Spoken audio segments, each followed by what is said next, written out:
Lang ang masasabi ko sa kanila na hindi mahirap magbago. Lalo na naranasan mo yung ganyang buhay. Kasi hindi lahat ng araw, swerte tayo.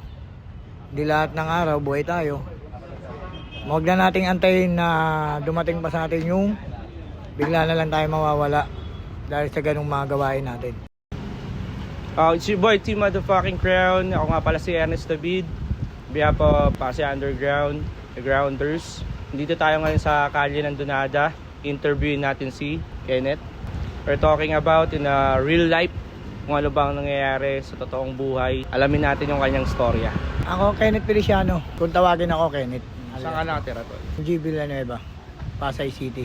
Pasay City, Tol. Kamusta yung pagkabata mo, Tol? Ang pagkabata ko, gano'n, yung kabataan ko, yung mga magulang ko kumbaga nag-away yung mga magulang ko, ngayon naghiwalay. Broken. Ganun. Oo, broken family ako Lumaki ka sa broken family. Oo, lumaki ako sa broken family. Ngayon, nandun ako sa poder ng tatay ko. Kinuha ko sa poder ng tatay ko. Ilan kayo magkakapatid? 6. 6 kayo. So paano yun? 6 kayo magkakapatid. Tapos sino yung mga nakasama mong kapatid mo? Watak-watak kami kasi isang kapatid ko lang yung nasa tatay ko, bali 2 lang kami. Yung 4 nandun sa nanay ko Ibig sabihin kanya-kanya kayo kung paano kayo lumaki sa buhay. Oo, kanya-kanya kami. Ngayon naiwan lang ako sa poder ng tatay ko. Kasama yung kapatid kong isa na babae. Anong naging libangan mo nung kabataan mo, nung binata ka pa? Ayun, napabarkada, pabisyo-bisyo, nasama kong kasama sa mga kalokohan ng barkada, hanggang sa kinalakihan ko na nga rin, yun, hanggang sa nahuli, nakulong, naging wanted doon, lumipat naman dito sa Pasay. Ayun nga, napabarkada ako, natuto ako magbisyo. Unang tinikman ko, rugby.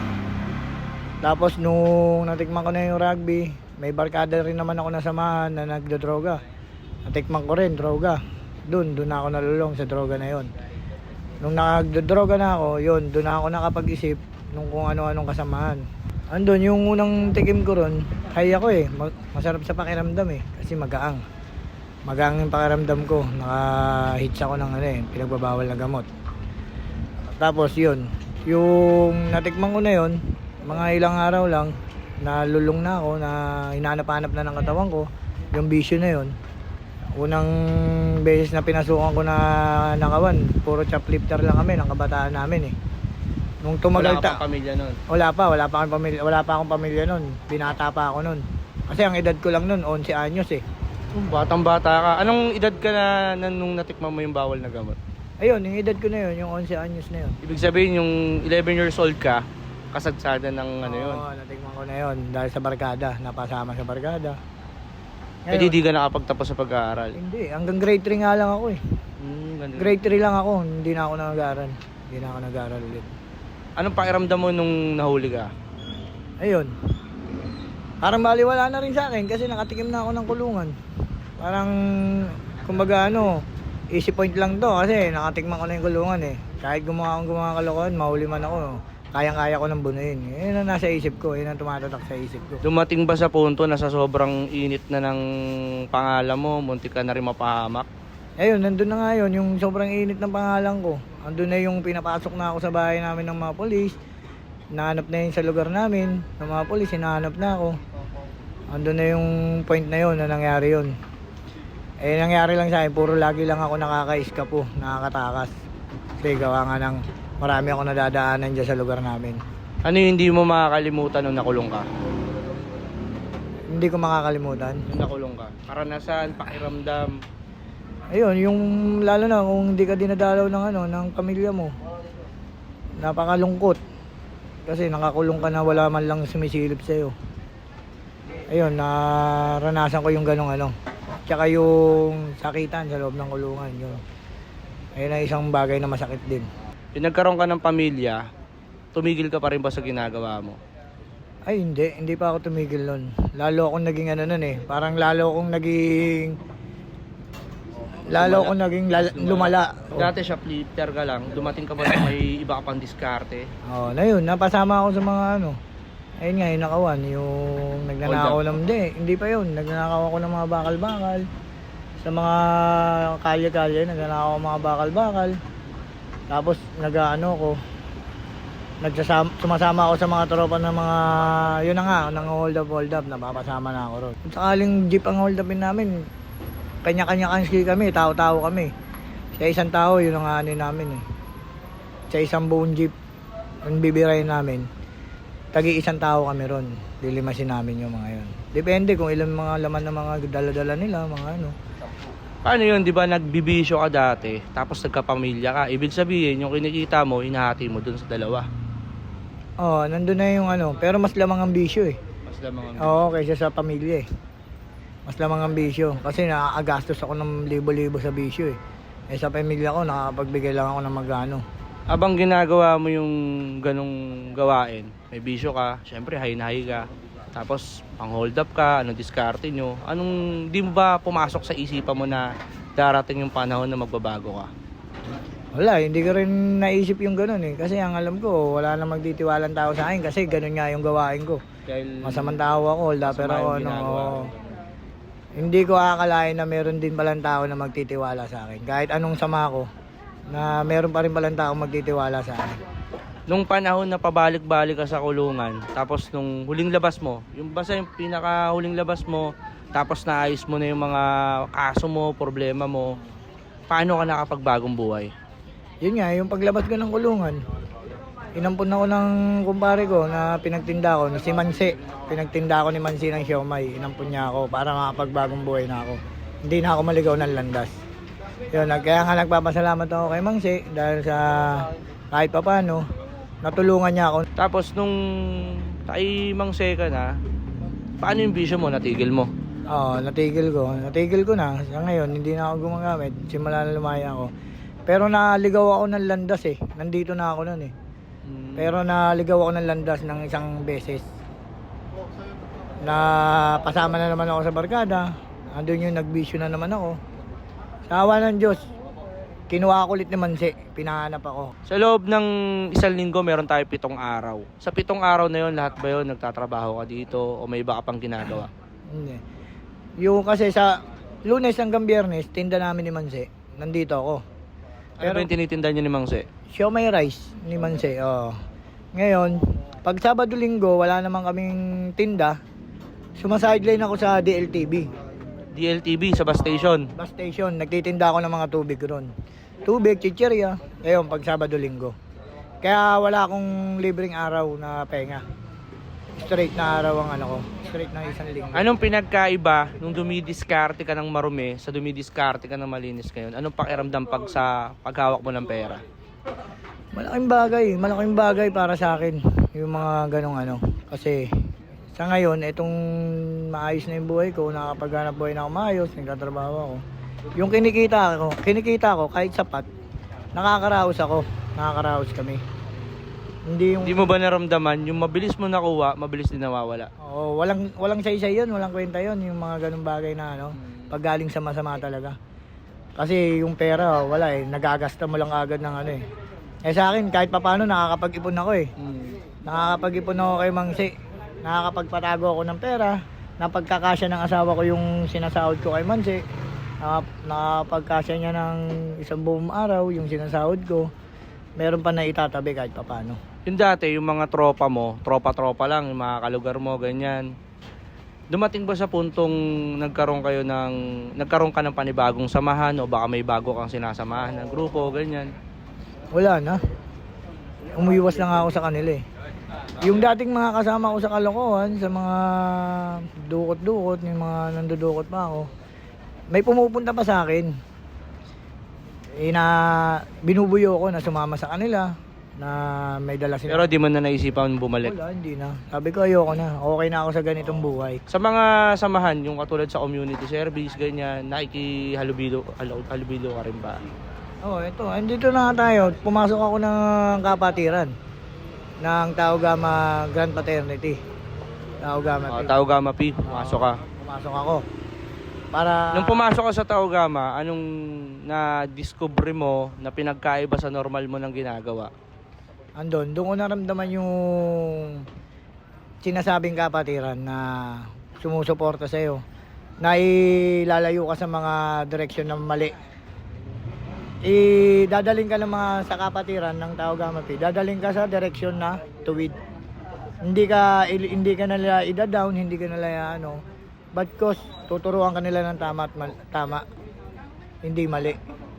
Yun, andun na naramdaman ko sa kapatiran ng Taogama P. So, nung pumasok ka sa Taogama, nakita mo yung diferensya nung dating sinasama mo sa bago mong sinasamahan. Tapos nasa tamang direksyon ka na rin. Sa tingin mo ba, may pagkakataon ka pang bumalik sa dati mong ginagawa o hindi na? Ay, hindi na. Wala na, malabo na. Ilan na ba yung anak mo ngayon? 6 na po. 6 na po? 6 na? 6 na. So, may 6 kang anak. Lahat naman sila stable naman na susuportahan mo. Nakakapag-aral, nakakain ng maghapon. Wala, yung sa anak mo ba, wala bang may pamilya na o meron na? Meron na, yung sa panganay ko. May apo na rin ako isa. May apo ka na rin. So, yun na rin yung nagsisilbing sa'yo, inspirasyon para mas magtuwid tuloy-tuloy yung Tuloy-tuloy. pagbabagong buhay mo. Ayun na nga yung direksyon ng ko Kasi may apo na ako, lalo na ngayon, may apo na ako. Andun na yung way ko para hindi na ako bumalik sa dati kong gawain sa kasamaan. Kaya nagpapasalamat talaga ako. So, may Unang-una sa Panginoon. Tama yun, Pangalawa tama. kay Manse. Dahil nagtiwala siya sa akin. Anong masasabi mo sa mga patuloy na gumagawa ng masama? Tapos hindi pa nakakaranas ng kulungan o mga nakaranas na ng kulungan at pabalik-balik pa rin at walang direksyon ng buhay. Anong masasabi mo sa kanila? Siya lang ang masasabi ko sa kanila na hindi mahirap magbago. Lalo-lalo na naranasan mo yung ganyang buhay. Kasi hindi lahat ng araw, swerte tayo. Hindi lahat ng araw, buhay tayo. Huwag na nating antayin na dumating pa sa atin yung bigla na lang tayo mawawala dahil sa ganung mga gawain natin. Naalala mo yung panahon ng tukhang? May mga kasama ka ba dati na nawala na lang bigla, nag-missing, tapos nakita na lang bangkay? Oh, yung kasama ko na si Carlos, yun. Nung araw na yun, kasama ko siya na lumakad kami. Ngayon, naghiwalay kami kasi nga, parehas naman kaming birador. Naghiwalay kami, nagkanya kaming dalawa. Naghiwalay kami. Ngayon, pag uwi ko sa bahay, nabalitaan ko na lang na hindi pa nakakauwi si Carlos. Tapos mga lumipas ang ilang araw, wala pa rin. Natagpuan na lang siya, napalutang-lutang sa may tulay. Yun na pala, sinalvage na pala siya. Sinalvage na siya. So, anong pumasok sa isipan mo yung nakita mo yung kasangga mo, ganun nangyari? Parang wala lang din sa akin yun yung mga panahon na yun Wala lang sa akin kasi Ganun pagpamigay buhay no? Parang sa sobrang lakas ng loob, no? gawa kasi nang wala rin akong iniisip nun wala rin ako iniisip na problema na ang alam ko lang patay bahala na. Sige, nandiyan na tayo nandiyan na tayo sa discarding ganyan. Pero mali pala yung ganun. Mali pala yung Kumbaga dati, nung mindset mo, diskarte lang ng diskarte, bahala na kung ano mangyari, basta makadiskarte ng pera. magkaroon lang ng pera. Diba? Naranasan mo na ba maging missing? Yung tipong may kumuha sa'yo, tapos pinasyal ka? Wala, hindi pa naman. Hindi pa naman kahit pa paano. Pero nung katukangan nun, yung kasagsagan ng tukangan, nasa watchlist din ako, kasama ako Pero sa awa ng Diyos, wala naman nangyari sa akin. Paano mo naayos isa-isa yung mga asunto mo dati? Siyempre may mga complainant kanyan, di ba? Paano mo naayos yun? Inatenan mo lang ba yung hearing? Tapos pinakita mo ba nagbago ka? Ano yung mga programa o may mga pinasok ka ba para mas mapanatili mo yung pagpapakabuti? Ayun na nga, ay binuno ko naman lahat yun. Lahat naman ng asunto ko, binuno ko. Lahat naman, pinagdusahan ko sa kulungan Lumabas ako ng kulungan na malinis yung record ko, na wala na ako record. Nabanggit mo sa akin kanina na parang kapag halimbawa na sangkot ka sa illegal na droga o anumang ginagawa, meron parang tinatawag na kadak ba yun? Sumailalim ka rin ba doon? Oo, sumailalim ako ron. Nagprograma din ako doon sa tinatawag na kadak. Nagprograma ako ron. Sa awa naman ng Diyos, natapos ko rin kasi gawa rin naman na negative ako At saka sinusurveillance ako ng kadak.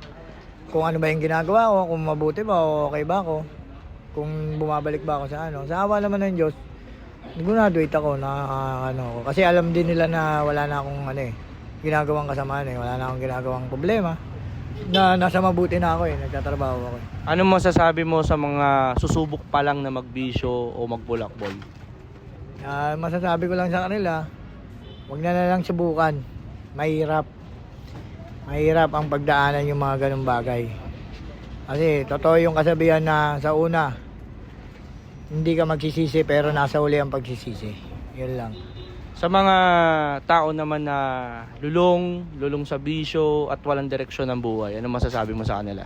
Yun lang, tigilan na nila. Lalo na kung may pamilya sila. Isipin nila yung pamilya nila. Para hindi rin maapektuhan sa mga ginagawa nila. Yun lang. Baka may gusto kang batiin yung pamilya mo o ano man. Binabati ko nga pala mga kaibigan ko dyan na okay na mga ano. At shoutout din kay Mangsi. Salamat sa lahat-lahat at nagtiwala. Bali, sa mga tuwid, wala ka ng pending record, maayos na lahat, magsimula sa bisyo mo, sa mga mali mong ginawa, lahat ba nabuno mo na? Acquitted ka na ba? O dismiss na? Oo, okay na ako, malinis na yung pagkatao ko, lahat. Nabuno ko na yung record ko na ano. Wala na akong record kung saan man, wala na. Okay na ako, malinis na ako, nasa mabuti na ako. Sa maayos na ako. Yun.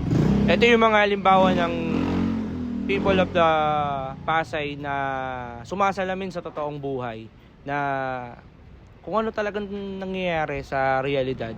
Kaya sana magsilbing halimbawa, inspirasyon, lalo din sa mga taong hindi pa tumitigil sa maling gawain, sa bisyo. Wala talagang, yun yung makikita natin, wala talagang mabibigay na magandang halimbawa o ehemplo yan. So si Kenneth, yung isa sa mga taong sumasalamin na hindi hadlang ang kahit anuman na pagtingin ng tao kung makasalanan ka man o marumi ka. Ang pinaka-importante doon ay meron kang pananagutan sa mga nagawa mo at syempre pananampalataya sa Diyos. Nagpapasalamat nga pala ako unang-una sa Panginoon at sa taong nagtiwala sa akin, si Mangse. Thank you talaga at binago niya yung takbo ng ng buhay ko. At nagpapasalamat din ako sa asawa ko na patuloy pa rin nagmamahal sa akin kahit anong nangyari sa buhay ko. Yun, thank you. At shoutout din sa mga kamag-anak ko dyan. Salamat. Syempre, capital S ka muna sa mga brad mo. Oo, sa Brad mga natin. brad ko dyan. Capital S. Mabuhay tayo.